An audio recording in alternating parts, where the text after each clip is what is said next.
Hi guys, and welcome back to Chaos at NoAH. So, last episode was pretty eventful to say the least. Uh, yeah, once the ball got rolling, I couldn't stop recording. So, I'm sorry for how long last episode is, but you know, it do be that way. Anyways, um, so yeah, Takumi, Takumi gave up. Apparently that's like a moment that makes people really hate him, but like, the entire time I was just kind of thinking, oh man, I don't think I could be convinced to do that. I'm like, yeah, he wasn't able to be convinced, because like, he's literally being told to reach over the edge of a building, rely on a power he doesn't even know how it works, and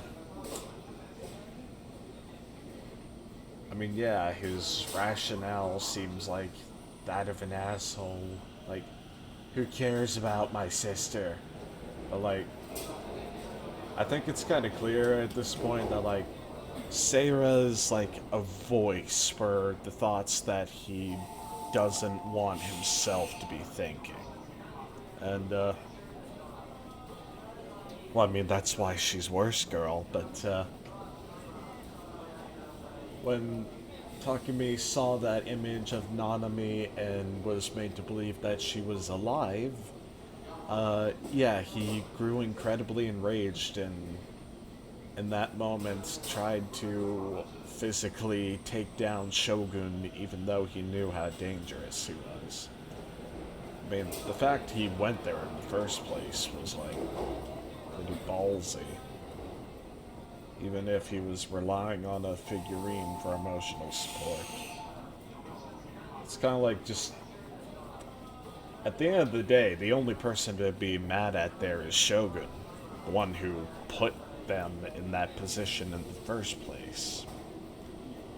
And, well, we don't know if that's actually Nanami's hand or not, like Shogun was saying. It could not be. But, yeah, where the hell do we go from here? I don't know if this is Takumi talking, so I'm just gonna talk in my normal narration voice for now. Despite midnight quickly approaching, the ticket gates at the subway's Hanzomon line were still filled to the brim with people. The earthquake had violently disrupted the public transportation schedules, and no one was even attempting to hide their frustration as they passed through the ticket gates. Employing a sidelong glance, yeah, Bon Yasuji inspected the monitor resting in the station attendant booth. The station staff had received a call yesterday during their morning operations. The caller had reported that a high school girl wielding a gigantic bladed weapon was going on a rampage in the area. The police had been dispatched in response to this, but upon arriving at the scene, they found no trace of the girl, nor the man who had supposedly been attacked. Bon, who had happened to overhear the story earlier today, was very interested in the appearance of the male victim. The fact that there had been several similar incidents had also caught his attention. This was why Bon was making an appearance here at such an hour. According to his sources, the incident had been captured in full on one of the surveillance cameras. When Bon asked the station attendant to show him the video, they willingly agreed, but warned the detective that the video was a little creepy. Duly noting this, Bon elected to have them show him the video. The video was full of static. Maybe it's from the earthquake, Bon thought to himself. There had been various reports about the earthquake causing citizens to lose hard disk data, leaving Bon to wonder whether it was related. It would be difficult to identify anyone in the recording, as they were just barely visible. The recording featured a single man. He was standing by the wall in the far right-hand corner of the screen. The wall was located slightly far from the ticket gates, meaning passengers would not travel past it very often as they were changing trains. Incidentally, a few other passengers had just crossed in front of the camera. The man's appearance was hard to make out due to the fierce static, but he was fairly short and thin, and he was carrying a large rucksack. One of the Nozomi people. What exactly he was doing, Bond could not say. After about an hour or so had passed in the video, a small change occurred. A few people commuting to work were walking in the direction of the man, and then they swiftly stopped. To Bond, it looked as if they had been drawn to the man with the rucksack. What was truly strange, however, was that they did not even speak to him. They simply stood there in a daze. The people who had stopped did not seem to be acquaintances of the man. They were of different ages, sexes, statures. There was absolutely nothing they all shared. What in blazes is going on? Staring at the monitor, Bond tilted his head to the side, and as he did so, a lone girl entered the frame. She had long hair and was wearing a uniform from Suimei Academy. The girl headed straight for the man with the rucksack, in a manner that could only be described as exuding nothing but pure, unadulterated confidence. Her movements were entirely unlike those who had stopped before. Instead of halting, the girl pushed aside the people gathered there and seized the man by his collar. For a short period of time, the two of them argued about something. Rather than an argument, however, it was far closer to the girl simply screaming at the man without giving him room for air. Or at least that was how it appeared. A few of the people who had stopped seemed to return to their senses and promptly left the scene. Eventually, the girl thrust the man away from her. The girl took a step back from the man who had fallen on his rear, then assumed a strange pose. She lowered her hips and brought both fists next to her ears. The girl looked as if she was holding something, but there was nothing in her hands. According to the report, the girl had been wielding a large blade, but where on earth could she be hiding such a thing? The answer to that soon became apparent. Whoa! Suddenly, the screen, the camera, shook. It was not static. The rustling hair and clothes of the passersby made it clear. The surveillance camera itself was shaking. Bond gawked at the screen. He had no idea where she had retrieved it from, but the next thing he knew, the girl was holding a gigantic sword in her hand, one that was longer than she was tall. So he is seeing it. Or well, it seems like other people are seeing it. Is it like circumstantial when people can see it? Can she choose when people can see it or not? Or what? Bond asked for the tape to be rewound just so that he could confirm what he had seen. But no matter what angle he examined it from, the sword appeared to have been conjured out of thin air. The girl had not moved a single muscle. She had remained in her hunched position the entire time. This much was undeniable. The people in the video went into a panic when faced with the sudden appearance of the sword, but the girl did not seem to care about the people around her. The man with the rucksack, however, was very clearly terrified. He tried desperately to scramble to his feet and run away, but the girl would not allow that. With incredibly agile movement, she pursued the fleeing man and swung her gigantic sword as if it was light as a feather. In a manner akin to a violent windstorm, the sword tore the man's rucksack to pieces. The impact was so strong, the man immediately collapsed to the ground. Despite this, he appeared uninjured. In fact, when the police officers had arrived on the scene immediately after receiving the call, they had not found even a single trace of blood.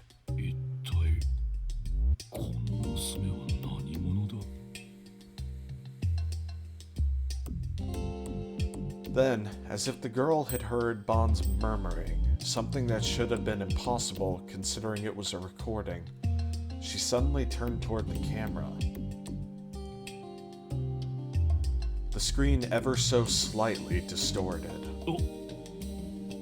and the girl's figure disappeared in an instant. It was as if she had never been there to begin with. The man's shredded rucksack had been left behind. The remnants of it were proof that the girl had been there. It was hard to tell because of the static, but it was clear that the girl had disappeared from the screen in less than a second. Bond rewound the tape again. There was nothing that seemed unnatural about the time displayed in the lower right-hand corner of the screen. In other words, the footage had not been edited. But if that were true, how could Bond explain the girl and the sword? Bond, feeling as though he had seen a ghost, could do nothing more than remain completely and utterly puzzled.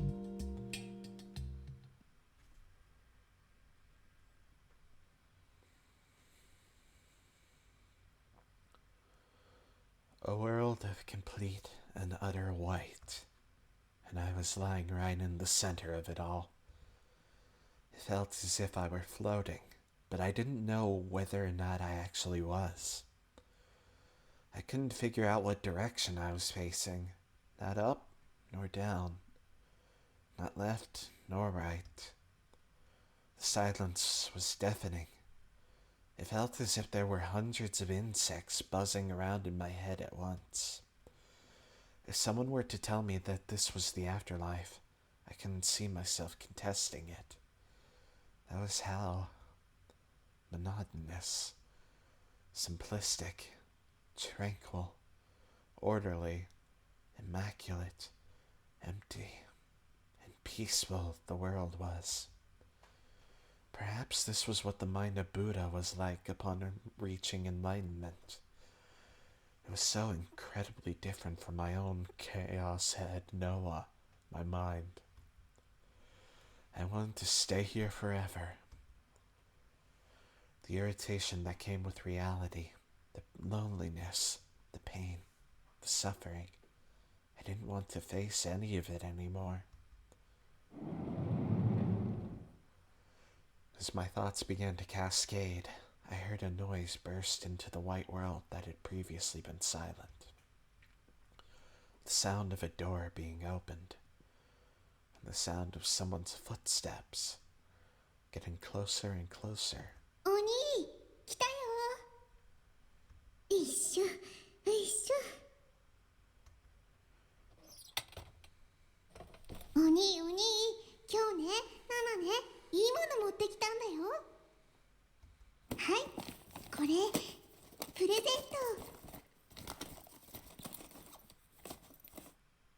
手編みの帽子なんだよ。すごいでしょ、すごいでし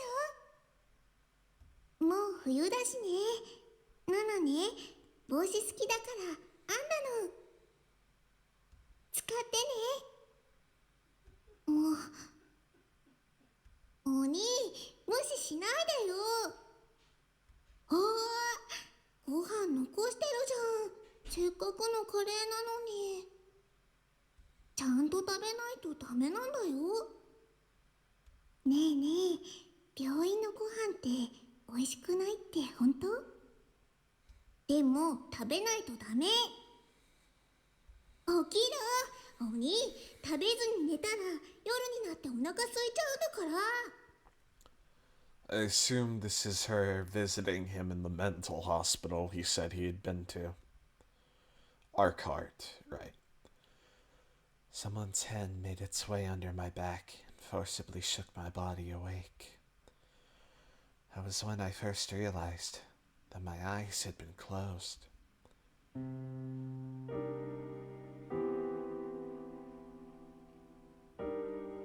I opened my eyes, a little girl was standing there. It was Nanami, my little sister. But she was awfully little. It was Nanami from a long time ago.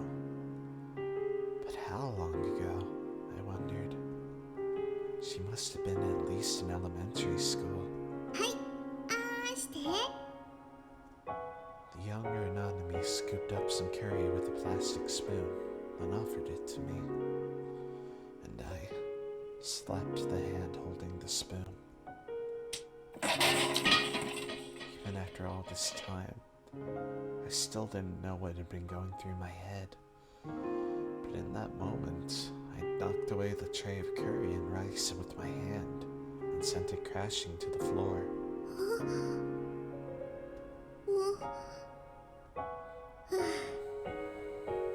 お兄、お行儀悪いんだ。お母さんに言いつけてやるぞ。 That is some real patience. Nanami crouched to the floor and picked up the tray I'd cast aside. She then retrieved a washcloth from the sink in the corner of the room and began cleaning up the mess I'd made. ほんと、世話が焼けるな。ナナがいないと何にもできないんだから。 That's enough. I covered my face with my hands and slowly closed my eyes. ごめんね。あなたを守ってあげられなくて。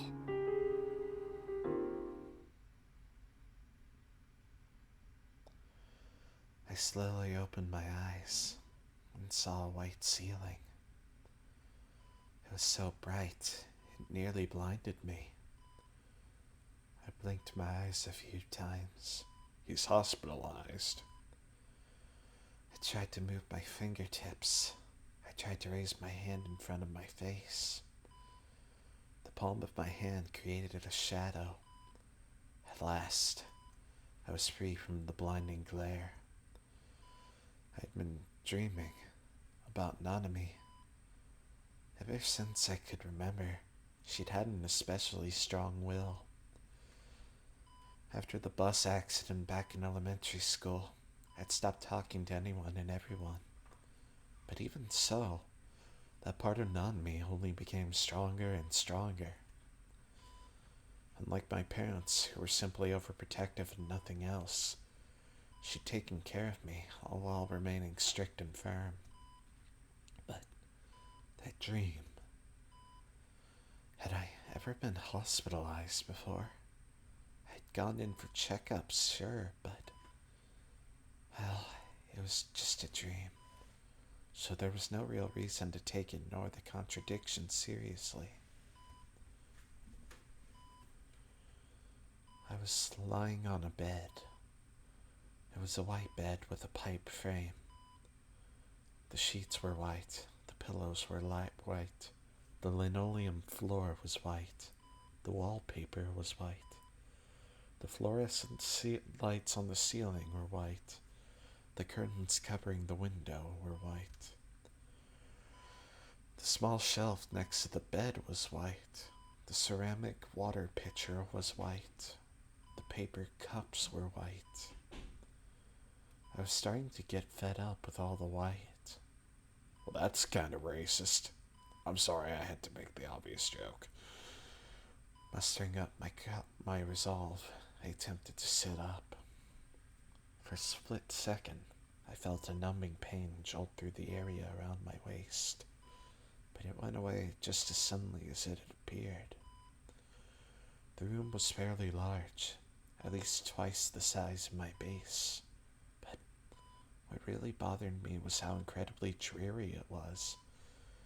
Maybe it was a hospital room. There was a pair of green slippers lined up right beneath the bed. I was relieved to find a color other than white. My body was moving just fine, and it didn't seem like I was dead either. I was thirsty. I wanted a cola. ice cold carbonated cola. There was no way I'd be able to find something like that in this pure white room, so I was forced to pour water directly from the pitcher into my mouth. It was a bit lukewarm, but it was enough to satisfy my thirst. Not enough to satisfy my thirst, though.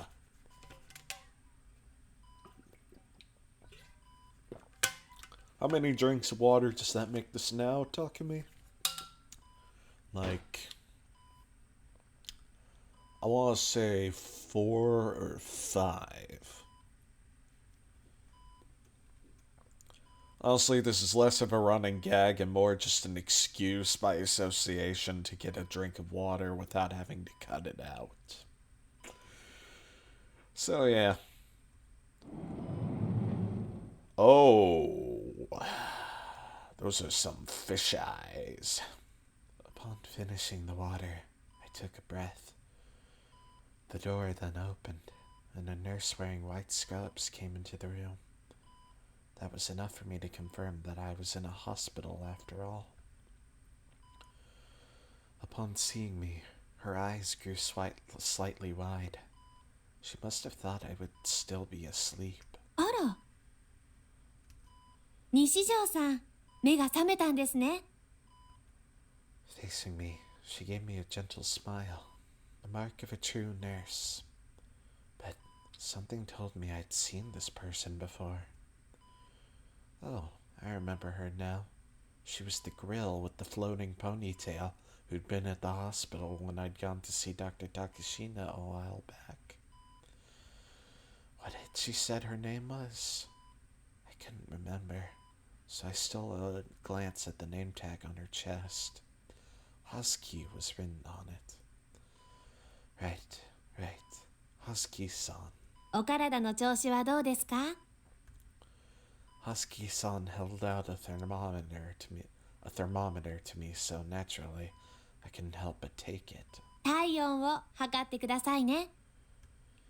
With how nicely she'd asked me, I had no choice but to comply. My head was overrun with question marks, but I put the thermometer inside my armpit nonetheless.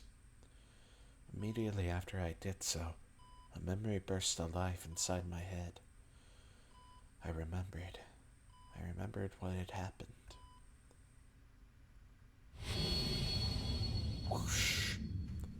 Back then, I had given up on saving Nanami. I had grabbed onto Shogun's wheelchair, but there had been no response. It collapsed in a heap, and when I'd looked again, all I'd been holding was Darth Spider's helmet. Count Darth Spider, the very embodiment of evil in Spark Wars. His black-clad appearance was famous, even in Japan. But I never would have thought that Shogun would cosplay as him, so my anger had been overridden by raw confusion. After that, I had stood up and looked at the wheelchair, but there had been no one in it. Only a black hood draped over the back of it. That was another part of Darth Spider's costume. I then examined my surroundings one more time, but there had been no one there. I'd been the only one on that pitch-black rooftop. Well, that's creepy.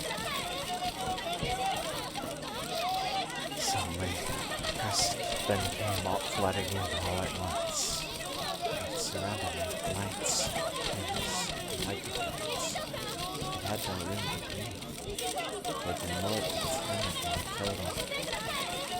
I was so overwhelmed by it all, my tears simply grew on the floor.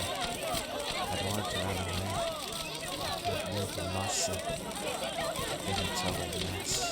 西条君帽子はどうなっちゃったのかな。結局ニュージェネの犯人は誰なのかわからないということですか。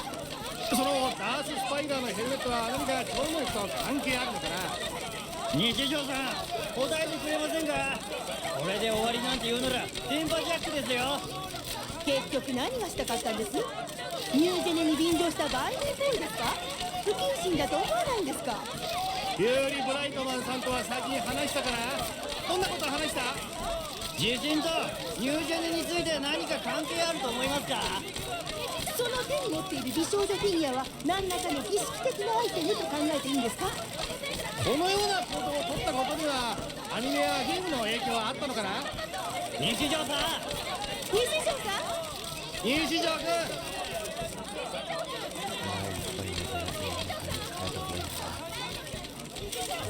My skin has been singed by the sun, in the hottest part of the summer. If other people in the media make me feel lightheaded, I feel the vision of it spinning around in circles. I'm pouring, I'm panicking, being unable to breathe. I grasp my head. I can't see anything. I don't want to see anything. I can't hear anything. I don't want to hear anything. I can't feel anything. I don't want to feel anything. やめてくれ！ The very same moment I'd screamed, the computer had short-circuited my consciousness itself.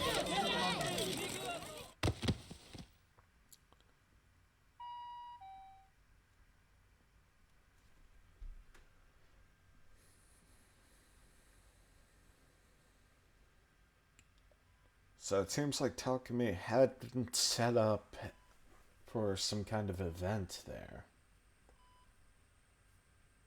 The name Yuri Brightman does sound familiar. They said it last episode, but I mean, like, even before then, when I first heard it. I'm trying to remember when it was. Oh, wait a second.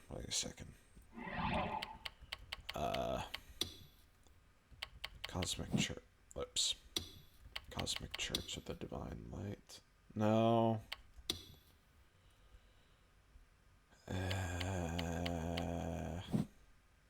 Oops.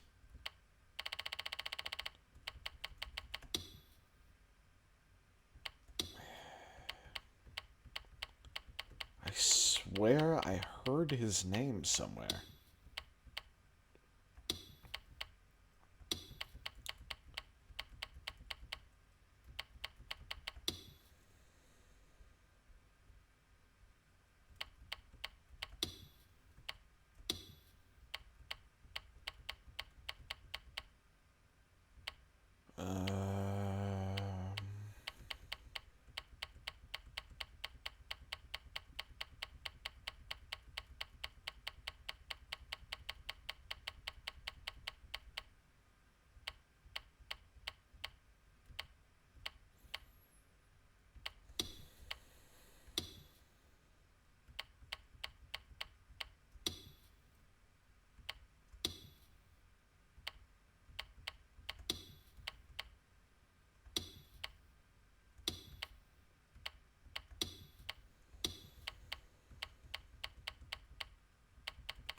No, must have been in dialogue or something.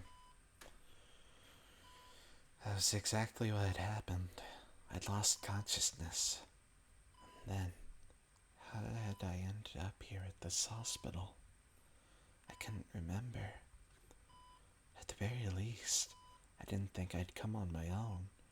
So maybe I'd been brought to the hospital by ambulance. Hazuki-san was writing something on the clipboard she was holding. She must have had a slip of paper clipped onto it.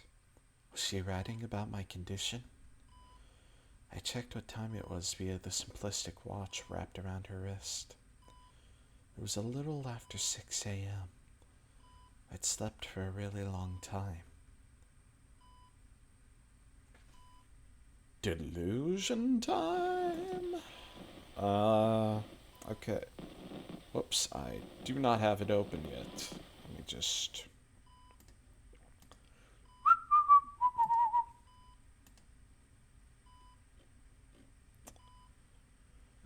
Okay, positive. Hello, nurse. Okay. this? Why had I been brought here? If Husky-san was here, then that meant this was my normal hospital. It wasn't like me being brought to a general hospital was particularly weird, but something still didn't feel right. Why was Husky-san coming to check on me? That question really bothered me.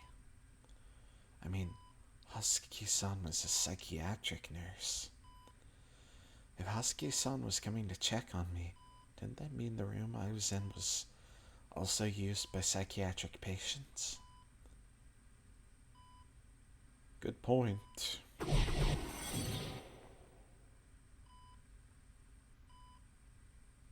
それにしても驚いた。Well, it's not doing the whole woo woo woo thing, so. Husky-san's eyes widened, and she moved in to study my face closely. まさか西条さんが目覚めるなんて。え She made it sound as if she hadn't expected me to wake up. Was she disappointed? Was she trying to say that the world would be better off if a piece of garbage like me just stayed asleep for the rest of my life?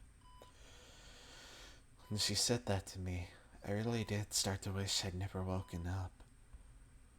But then Husky-san gave me an explanation that was far different than what I'd imagined. あなたはこの1ヶ月近くずっと昏睡状態だったんですよ。Oh. Well now. Not good for Nanami. Not good for her. 原因不明のまま眠り続けていたんです。What the hell? A month? When did I... 今日って。落ち着いて聞いてくださいね。今日は10月28日です。October 28th. I checked out, at least with what I'd remembered, which meant that it'd been a whole month since I'd witnessed the crucifixion. I was at a loss for words. あ、そうだ。先生に伝えないといけませんよね。こんなにのんびり検温してる場合じゃなかったわ。ここで待っていてくださいね。すぐに先生を呼んできますから。After she finished rambling at me, Husky-san bolted out of the hospital room in a panic. 僕が1ヶ月昏睡状態だった。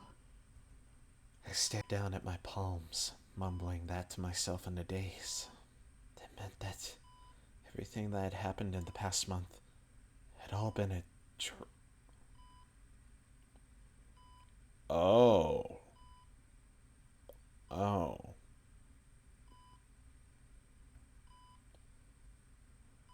I couldn't believe I got slammed with the "it was all a dream" plot twist. But strangely enough, it didn't bother me. In fact, when she told me it was all a dream, it made everything surprisingly easy to understand. There's no such thing as D-swords or turning delusions into reality, or whatever else. All of it fell apart the second I actually thought about it. It had all been an illusion, a simple delusion that I had created. I was pretty sad that meeting Rimi had just been a dream too, but I wasn't being hunted by Shogun. I was in Japan's favorite punchline, and Nanami hadn't been kidnapped either. Oh, thank God. よかった。My vision blurred, but when I looked upward to hold back the tears, Husky-san entered the room, and her eyes widened upon seeing me. あら、西条さん、目が覚めたんですね。What? A gentle smile accompanied her as she said that. My confusion rushing back, I froze. お体の調子はどうですか？ Husky-san held out a thermometer to me, so naturally, I couldn't help but take it. 体体温を測ってくださいね。 As I took the thermometer from her, I gulped. It's the same. The exact same thing from before was repeating. It was as if Husky-san had just walked into the hospital room for the first time. I nervously reached for the thermometer in my underarm. I was sure I'd put a thermometer in there just a minute ago, and yet there was nothing there. The thermometer had disappeared. It had been just a delusion. When did the delusions end? When reality started? The husky that entered before seemed to have just dead eyes, but this one didn't. Was me being hunted down by Shogun and becoming Japan's favorite punchline reality? We would instantly could turn for the worst. 昨日ご家族がお見えになっていたんですけど、西条さんの意識が戻らないので、日付が変わる頃にお帰りになりました。今日は診察時間が始まる頃にお母様が来るそうですよ。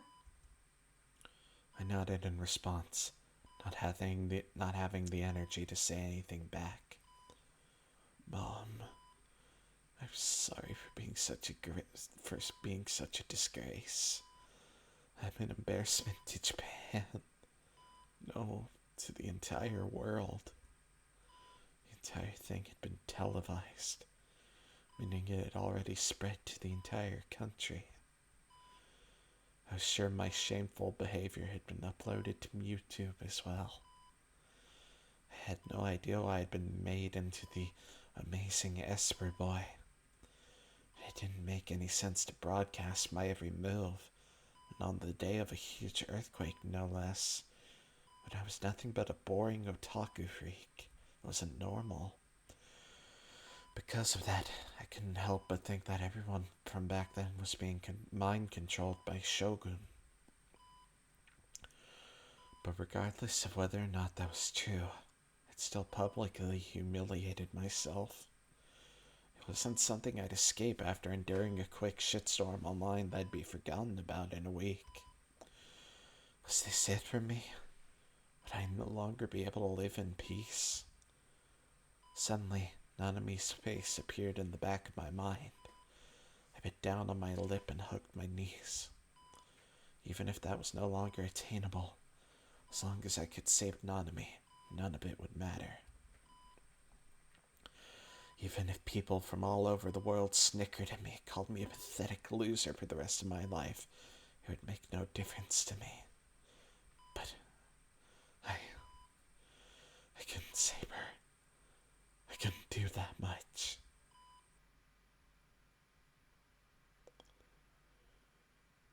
Nana.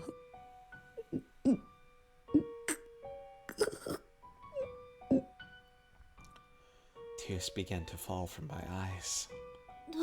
どうしました？どこか痛みます？ Shaking my head over and over, I kept on crying. Nanami was dead. Nanami was dead. And she was never coming back. It was all my fault. All my fault. Because of how worthless I was. Because of how much of a fucking loser I was. Nanami was dead.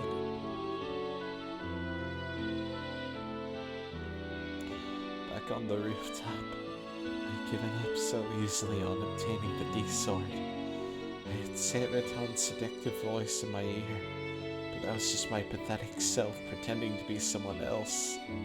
I was the one who'd made the decision. I made myself look like a pitiful victim. I'd chosen to sacrifice Nanami just so that I would survive. I hated myself. How fucking pathetic I was. If only I tried just a little bit harder. I told myself that I'd given up of my own volition, but Now that it was all over, I regretted every single thing I'd done on that rooftop. I was absolutely disgusted with myself. She was gone. Nothing could save her now. And yet, even still, I couldn't help but think that if I could just go back to that rooftop, and I just tried a little bit harder. But I knew that even if I actually could go back, I'd just give up all over again, finding some other excuse to get me out of it.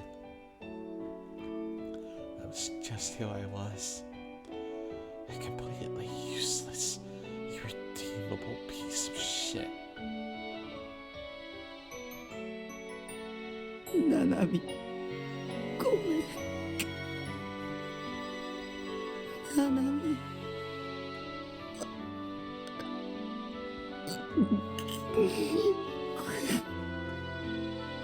You better ask which family member came. Oh, whoops. Husky-san rubbed my back in an attempt to comfort me. I was a useless sack of shit to the very end. I was even causing problems for nurses that had nothing to do with me. The tears refused to stop. 何か後悔していることがあるんですね。でもきっと妹さんも許してくれますよ。Huh? How did she know that Nanami was my sister? Even that aside, the formulaic consolation she was giving me was the last thing I needed right now.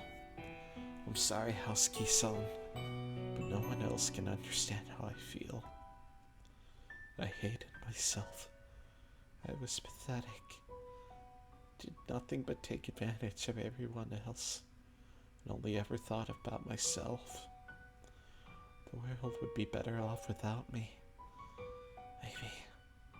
Maybe I should just end it all. 昨日もしきりに西条さんのことを心配していましたよ。Yep. とても可愛らしい妹さんですね。What was she talking about? ナナミは妹は死にました。She'd been kidnapped by Shogun. Her hand had been cut off. Then she'd been imprisoned somewhere. And in the end, she died all alone and afraid. When I imagined it, it felt like my heart was being torn into dozens of tiny pieces. そうなんですか。ごめんなさい、勘違いしてしまって。All my life, I thought that Nanami was annoying. Although we had been siblings for 16 years. Even though she called me a jerk more times than I could count, she was always worried about me. The reason why she'd always nag me so much was because she'd been trying to help me break free from a toxic lifestyle. Whenever she brought me food from our parents' house, she didn't just give it to me and leave. She'd always tried to share it with me. Normally, if a girl her age had an otaku freak for a brother, they'd never associate with him. And while the things she'd said didn't make her the easiest person to be around, she'd still talk to me. And she would listen too. Whenever I'd been at school, she never avoided me. No, she would actually approach me. No matter what, Nanmi had always treated me, a vile otaku freak virgin, like her brother, like a human being. Her mere existence had helped me more than I ever knew. But realizing that did me no good now. It was too late. でも、だとしたら鬼ってどういう意味なのかしら。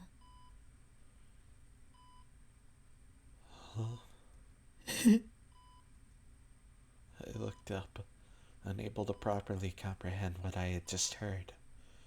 As my eyes were blurry with tears, I I couldn't see Hazuki-san's face properly.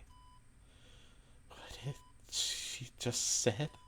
眠ってる西条さんをお兄お兄と何度も呼んでいたから、その印象が強くて。There was only one person who called me that. それ本当ですか？ Vaulting out of my bed, I pressed Hazuki-san for an answer. はい、何がです？ななみが妹がななみがここに来てたんですか？いえ、はっきりお名前を聞いたわけでは。僕のこと鬼って呼んでたんですね。ええ。An otaku that should actually have a good reason to be happy about their sister calling them Oni. ななみは今どこに？ですから昨日はお帰りになりましたけど、西条さんのお母様と一緒に。怪我とかしてませんでしたか？はい、いえ、特には。元気だったんですね。ななみは元気だったんですね。はい。いえ、ななみさんかどうかは分かりませんけど、昨日いらしていた女の子は元気そうでしたよ。Nanami was alive? From everything Hazuki-san had said, it had to be true. I sat down on the bed, utterly dazed. But how? Shogun had said that he wouldn't give Nanami back to me until I completed his quest. Had he just released her out of pity? Or had Nanami escaped on her own? And then, how would that explain the hand that had been sent to me? Or maybe you completed the quest and you just don't realize it. According to Hazuki-san, Nanami hadn't even been injured. もしかしたら君の家に送ったあの手首は別人のものかもしれないよ。What he'd said, it hadn't been a lie. He'd played me. I'd been dancing right to his tune. Shogun had deceived me. No, that didn't matter right now. そっか。I see. So that's what it was. It was all coming together.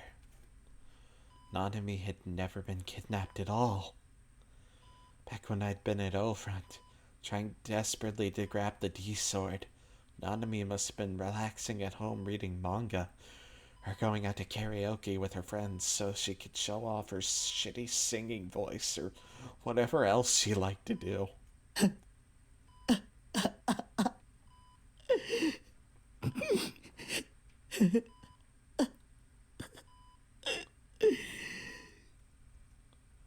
I was crying, but I couldn't help but laugh.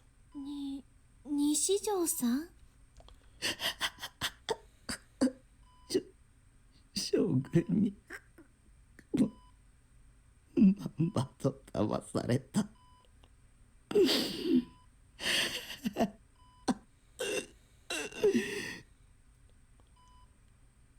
So, was he actually in a coma for a month, or...?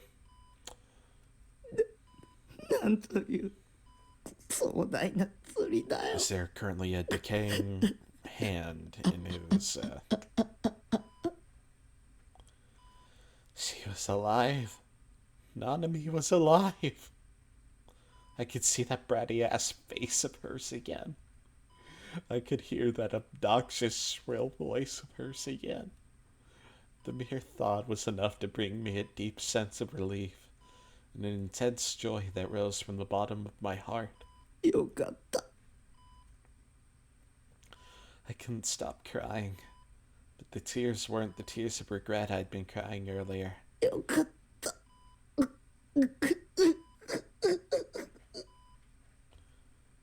I was an utterly useless pile of shit, but I couldn't help it. The day before, I'd given up without being able to do anything. But even so, as long as Nanami was alive, I didn't wish for anything else. The whole world could mock me until the end of time for all I cared. I was overjoyed. Thank God she was safe. Whoosh! Yet another meeting had been called in the main conference room of the Shibuya Police Department, joining one of multiple others that had been held today. The exhausted, fed-up detectives all wondered how many more hours worth of unproductive meetings they would be forced to sit through. Matsunaga was about to start hearing reports from each investigator when, suddenly, Bon hesitantly stood up and raised his hand. ちょっといいですかね。なんだね。 Inquisitive eyes and expressions landed on Bon not just from Matsunaga, but from Suwa and the detective sitting next to him as well. Bon smiled his usual flippant smile, quickly bowed his head, then looked around the room. 先日インターネット上に投稿されたいわゆる集団ダイブの映像についてなんですが、実はちょっとした発見をしまして。え？ The surprise on Suwa's face was evident. In all likelihood, he was surprised. After all, Bon had examined the video without saying a word to him. It was not because he had wanted to keep it a secret from him, however. No. バン警部補、君は確か貼り付けの捜査担当だったはずだが、なぜ集団ダイブについて調べている？ This was the reason. Bon had disregarded the orders he'd been given by his boss, the head of the investigation team. If Bon had involved Suwa, a promising new detective, his partner would have inevitably been harshly rebuked by their boss. Bon wanted to avoid this. まあとりあえず見てくださいって。 With a chuckle, Bon took out 2 enlarged photos from a file he held in his hand and attached them to the blackboard with magnets. これはどっちも集団ダイブの現場となったコーネリアスタワー屋上の写真です。右の写真は例のミュートで投稿映像から抜き出したもの。 Same photo, but there's a tower missing. 左のは昨日の夜、私がタワー屋上に行って撮ってきたものになります。何か違いに気づきませんか？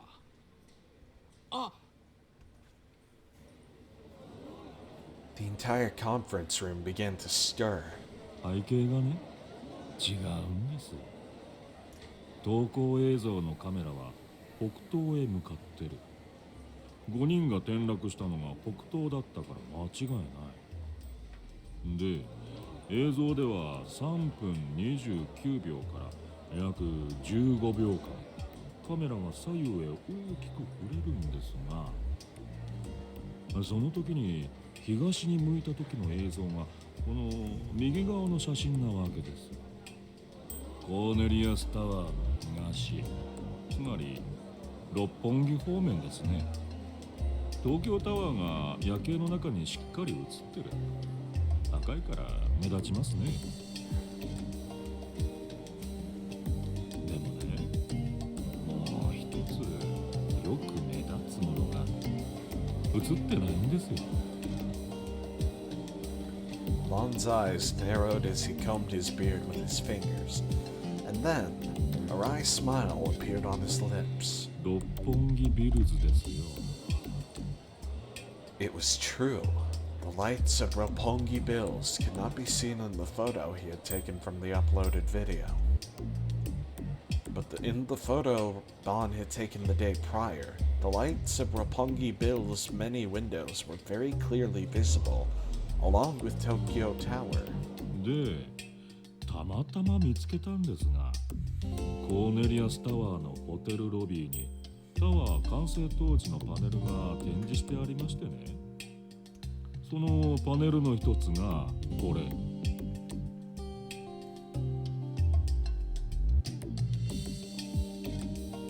Was murder already committed years ago, and somehow only now the bodies have appeared?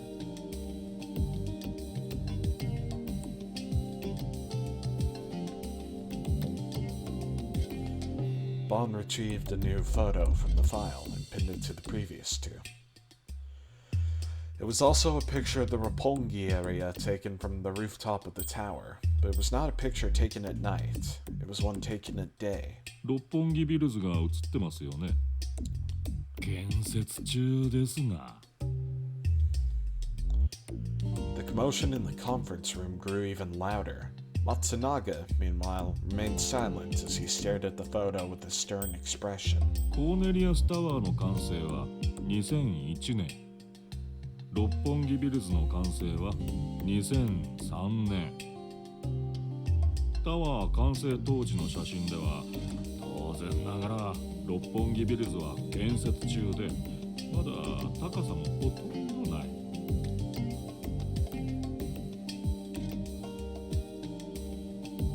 だが集団ダイブが起きたのは今年2008年で映ってなきゃおかしいですよね。六本木ビルズ。ちなみに投稿映像に細工された形跡はなかった。つまり何が言いたいんだ。So, it's possible that the answer to the locked room mystery is that nobody had been there. Nobody had been up there on the day that the bodies were found to begin with. Nobody came and nobody went. It was empty the whole day. Having seemingly lost patience with the detective, Matsunaga urged him onward discontentedly.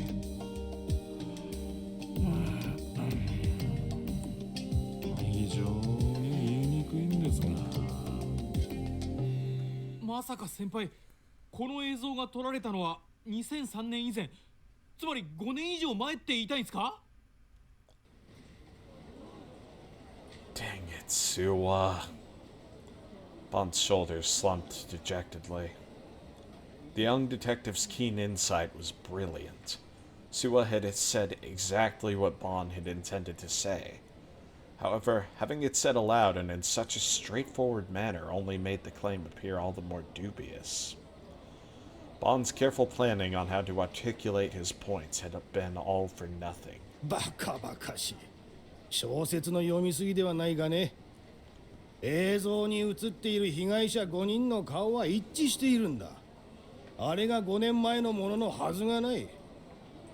そんなつまらないことを調べている暇があったら聞き込みの一つでもしたらどうだ、警部補。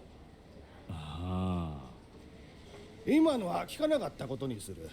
それと後で話があるから会議が終わったら残りたまえ。 Okay, so just gonna ignore the whole thing with the tower. Okay then. Really good at your job, Matsunaga. Really good. After letting out a short sigh, Bond gave up and sat back down. Well, it's not like I expected him to believe me. Bitter and unwilling to accept defeat, Bond muttered that inside his head before returning to listlessly fanning his face with his handheld fan. And yet, despite all the work he had done, if one were to ask what the absence of Roppongi bills in the video signified, Bond would be unable to answer.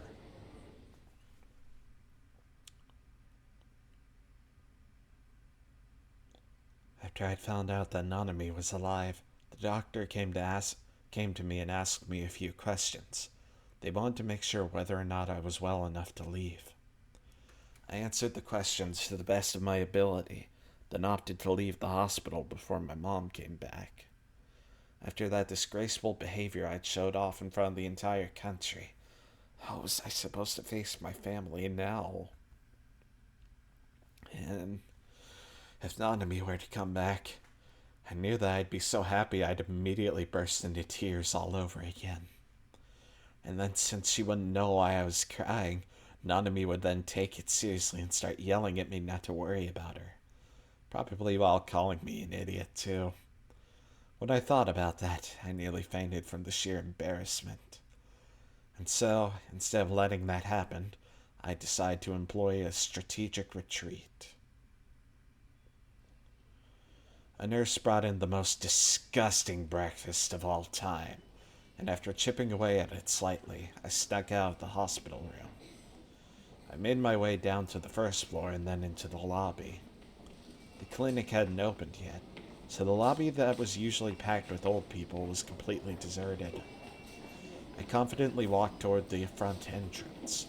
Luckily for me, the automatic door opened, giving me free rein to exit the building.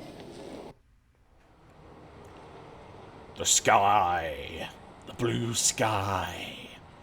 The hospital staff might have gotten angry with me for leaving without asking them first, but I had to stay away from the hospital until everything calmed down.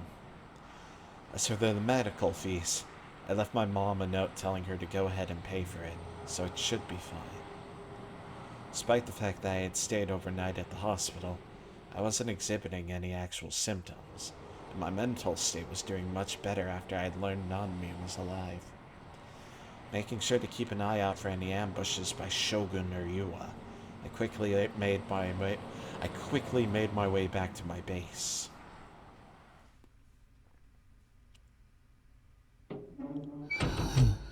Is there still a severed hand in here? I'd made it back. My mental state had done a complete 180 since I'd last been at my base. Of course, I was feeling a lot better now. If only I could have let my past self know that. You let yourself get baited too far too often, mate. I rate 8 out of 8, LL mine. There's no reason for you to get so riled up, dude. Nanami's fine.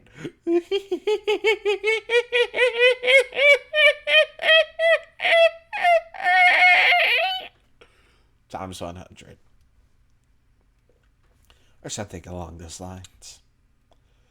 Thinking back on it, yesterday really had been a living hell. Everything had just gone to shit. I got a weird phone call in the morning. Then there'd been an earthquake. Then the data on my hard drive had disappeared. Then I'd had to witness ISA try to off herself right in front of me. Then I got an email from Shogun. Then he sent me a severed hand. A severed goddamn hand. My mood plummeted in an instant. With a gulp, I turned my attention to the fridge. Well, at least he put it in the fridge. That's where the hand is. Before I'd left yesterday, I decided in my maniacal state to just put the hand in the fridge for the time being. If I'd left it out somewhere, it could have started rotting. The smell of blood was also way too strong for me. There were all sorts of sci-fi anime and movies where, as long as they remained frozen, people could stay in a state of suspended animation for hundreds of years. So that was pretty much what I was going for. I thought that if I could keep Nanami's arm fresh, she might have been able to get it surgically reconnected when she was back home safe. Aww. Kinda stupid, but aww. But if that wasn't Nanami's hand, then who the hell did it belong to? And how would that explain the cell phone and the bangle? Clearly it's Yua's hand. If I wasn't missing something, then it had to belong to Nanami. I'd called her, it rung on the cell phone held in the hand.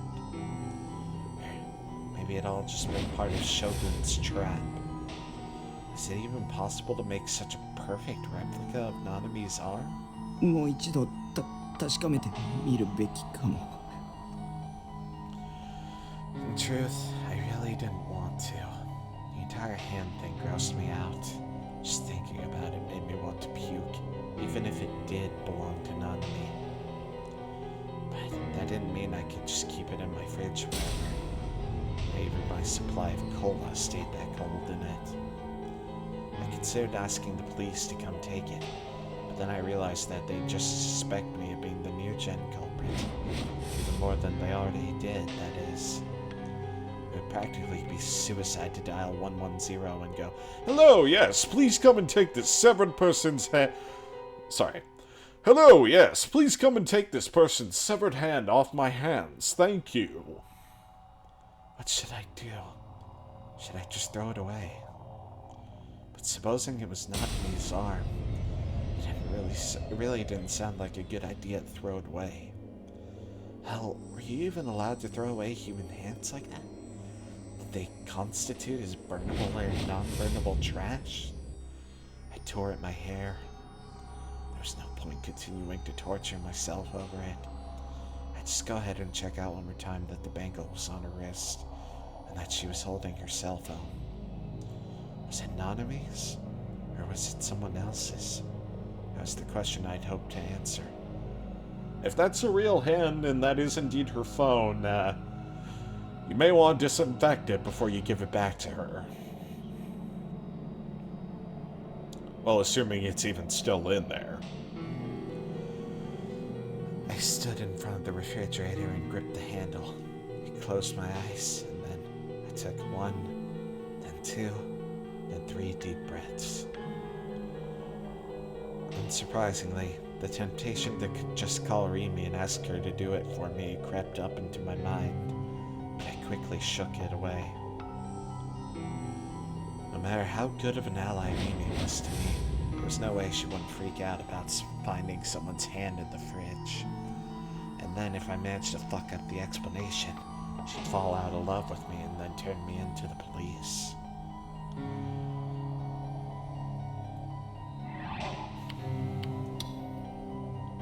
I think that's a bit of a typo. I don't think Takami's becoming a police officer. I was gonna have to do this on my own somehow. くそ。 I clenched my teeth, took 2 more deep breaths, and then I yanked on the handle with all my might. Nothing there. あれ It was empty. Entirely empty. I thought for sure that I'd put the hand in there yesterday. It'd been wrapped in aluminum foil. It should have been on the top shelf. And yet, there was no sign of it. All that was there was a few bottles of cola and a bunch of rotten clementines. Nothing else. 消えた。なんで Just like that, it was completely gone. I crouched down and looked farther into the refrigerator. But of course, it still wasn't there. There wasn't much in there to begin with, so it was already practically empty. There's no way I could have missed it. 昨日ここに入れたよな。 Or maybe I just assumed that, and in reality I just left it somewhere. I closed the fridge door, then looked around my trash-filled room. 段ボールもない。 The large cardboard box with the hand inside of it. What had I done with it? I felt like I tossed it into the corner of my room or something, but... Either way, my memory of last night was very unclear. Looked for one of the packing peanuts. Maybe it's still there. More things had happened yesterday than my poor brain could handle. And everything was made all the more brutal due to the utter chaos and NoAH of it all. Calm down. Just calm down. Now get your thoughts together. Think of why it might have disappeared.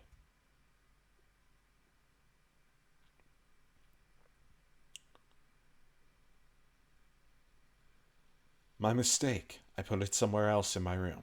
I took it outside yesterday and threw it away somewhere. Shogun took it back. The police searched my house and confiscated it. The mass media broke in and stole it. The hand never existed in the first place. I booted up the word processor on my PC and wrote down all the possibilities I could think of. My base had been unlocked ever since yesterday, so if someone really wanted to, they could have come right in and taken it without much trouble. That would also be consistent with how Shogun had been able to put the hand in my room in the first place. Wait, where's the Sarah figurine? Where is your Sarah figurine? Or maybe it was the number 2. My memory of when I'd left my base to go to O-Front was unclear. The feeling that I had to save Nanami, seeing the severed hand, how terrified I was of Shogun. All those emotions swirled around me, invading each and every corner of my mind. I couldn't calm down at all. Maybe I had just left my base and tossed the hand in a dumpster somewhere without knowing it. Or maybe the whole hand thing in general had just been a delusion, and it didn't actually exist at all. But when I went to check my email, I found that the one I'd gotten from Shogun yesterday did in fact exist.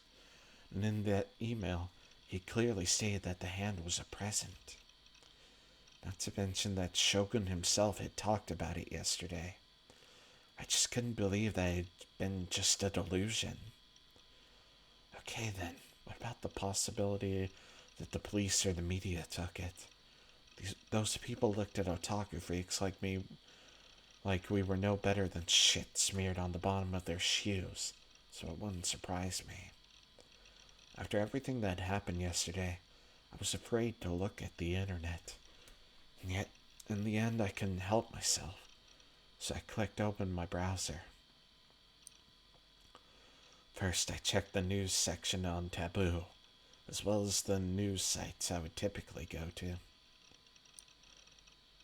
Is the radio wave hijacking Esper just a boy who cried wolf? And sure enough, there were articles upon articles about the uproar yesterday at Scramble Crossing. The ESP show, held by the new generation boy, ended in the worst possible way. Response to the seismic intensity 5 earthquake that struck at noon on October 27th. Enrolled news stations, including MHK, BTS, and TV Sunset, broadcasted breaking today in Fuji Sun TV. Meanwhile, began broadcasting the earthquake and the Esper show starting at 9 p.m. Following, immediately flooded with call after call protesting this said with the disappointing end to the in front of Shibuya Station. All began among themselves. The shun began with Ard at fit. I.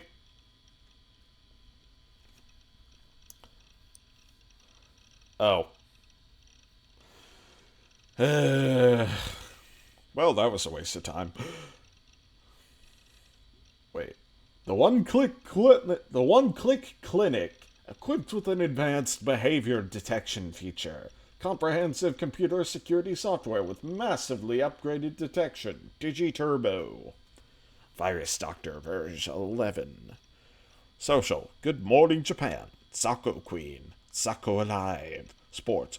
Oh, finances. Relationships. Daily funnies. Hentai anime. Must-watch stories. Detective stories. Gambling corner. The ESP show, held by the new generation boy, ended in the worst possible way. In response to the seismic intensity 5 earthquake that struck at noon on October 27th, several news stations, including MHK, BTS, and TV Sunset, broadcasted breaking news reports. Today TV and Fuji Sun TV, meanwhile, began broadcasting simultaneous coverage of both the earthquake and the Esper show starting at 9 p.m. Following this, the two stations were immediately flooded with call after call protesting this decision. When faced with the disappointing end to the show, the nearly 5,000 fans that had crowded in front of Shibuya Station all began to boo loudly for over an hour, with some fans even fighting among themselves. The situation resulted in 13 separate arrests. The commotion began with a prank email sent by a boy, hereby referred to as N, living in Shibuya Ward. At first, news stations were skeptical of the email, which claimed that the boy was a clairvoyant esper who could see the culprit behind the new generation madness, the popular name for a series of brutal incidents taking place in Shibuya. However, when American psychic detective, yeah, that's the context I heard his name in. When American psychic detective Yuri Brightman, age 43, informed Today TV and Fuji-Sun TV that he would be willing to become the boy's legal guardian, both stations immediately took him at his word, or so the story goes. Girls with big tits don't use drugs. The ratings for both Today and Fuji-Sun TV were extraordinary, with the highest simultaneous viewership exceeding 40%. These are astonishing figures, surpassing even that of Kohaku ringing in the new year. Although these figures may only be for the simultaneous broadcast with the earthquake report, the broadcast was obviously a huge success in terms of viewership. However, the boy starting in the show, N, did not turn out to be an esper. He repeatedly riled up the audience by motioning like he was going to jump off the building, but his performance did not extend beyond that. Undeterred, the media companies dared to go up on the rooftop to report on the situation and attempt to get a comment about the new gen incidents, but they were unsuccessful. The boy was found collapsed on the rooftop, holding a moe anime figure and a costume from a popular Hollywood film. According to otaku culture expert Professor Hashiba Yoshiro of Meisei University, there has been a rapid increase in the number of young people who dream of becoming heroes, but in the pursuit of this dream, act with no regard to the world around them. Under the influence of anime, video games, and other similarly damaging media, they have lost the ability to distinguish between fantasy and reality. This is likely what is causing them to act in such a way. They require psychological care. I hadn't sent any emails to the media. I'd never even seen Yuri Brightman's show, let alone met him. Yuri Brightman's totally the bad guy. Evil. Absolutely evil. Very evil. So what the hell? Was this all just part of Shogun's plan like I'd originally thought? What was his ultimate goal here? He'd said something about it being a quest or something. Okay, what was the point of having the mass media televise me trying to get my hands on a sword? I didn't get it. What was Shogun trying to accomplish? He'd even released Nanami alive.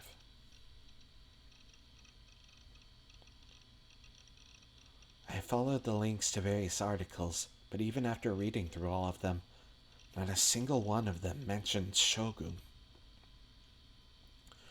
There had been practically no gap at all between when I tackled Shogun and when the media had come bursting onto the rooftop. Even if Shogun had managed to escape during that window, the media would have seen him. And not only that, but Shogun was supposed to be stuck in a wheelchair. He was supposed to be paralyzed, so there was absolutely no way he would have been able to escape the rooftop in such a limited time frame.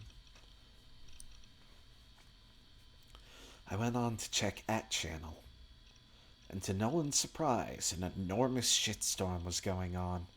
My real name was being plastered everywhere. Oh boy. It is I, Anonymous. The uniform that Nishijo dumbass was rocking is from Suime, isn't it? Are there any Suime students in this thread or RN? That guy is a terminal fucktard. Do us all a favor and off yourself, you human piece of shit, man. Nishijo, you need to chill TF out. Fuck's sake.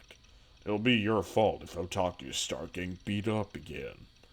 They found him carrying a figure, lol? It was a goddamn Sarah Blunton figure, LMFAO, what the fuck?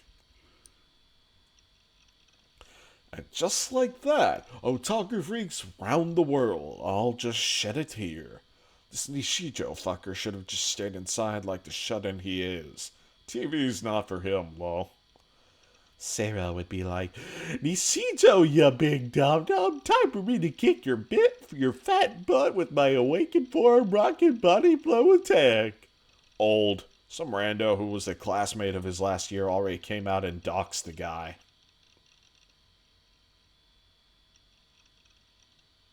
Oh.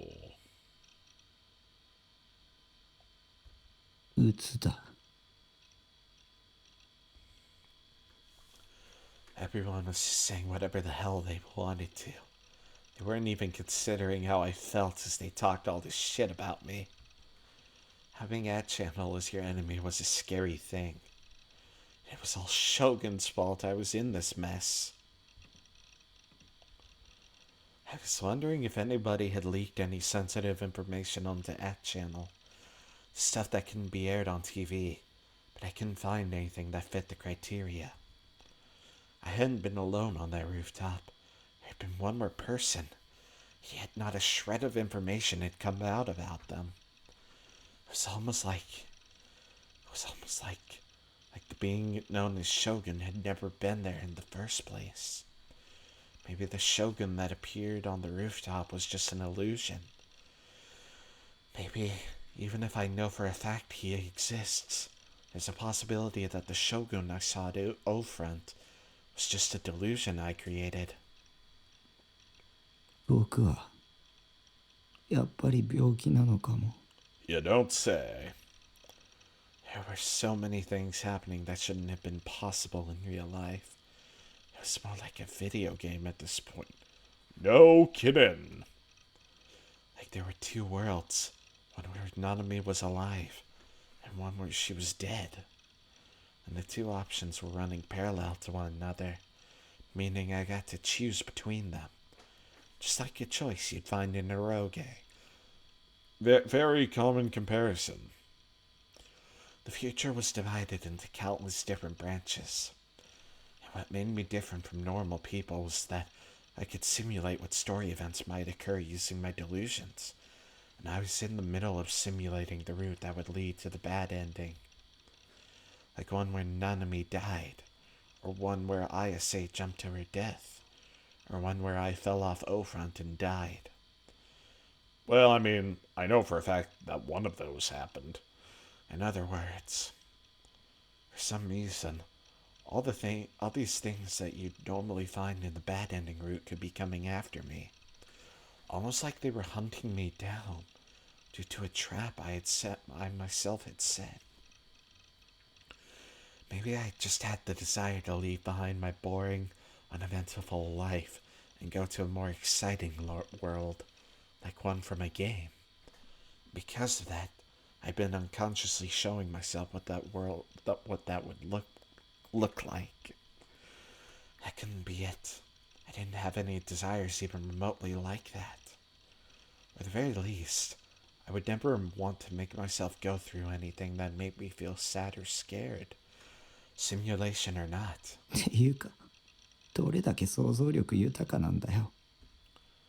What I'd been considering was nothing more than some childish bullshit delusion I'd come up with without thinking.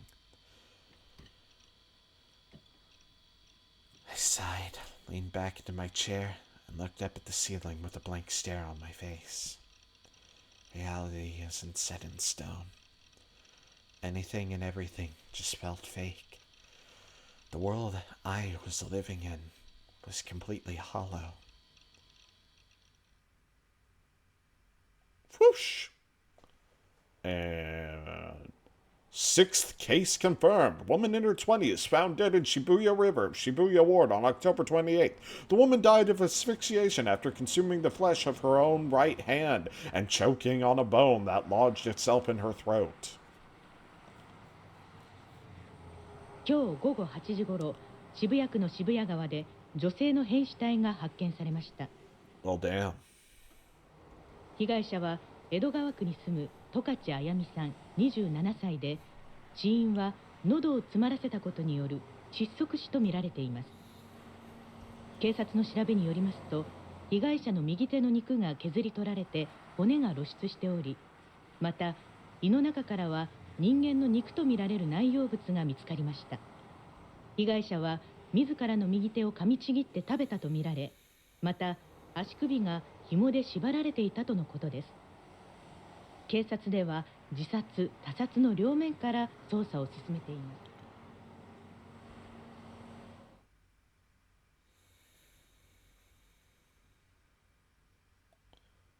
Finger food.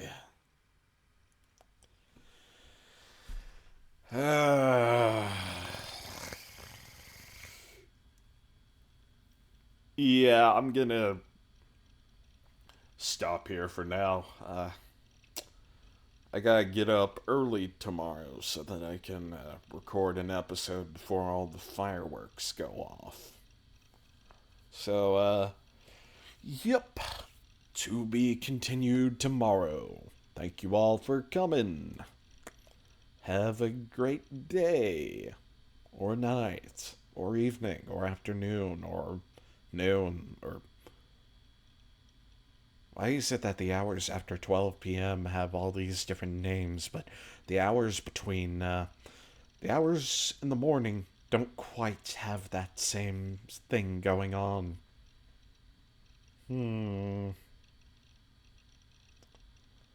I officially declare Dune.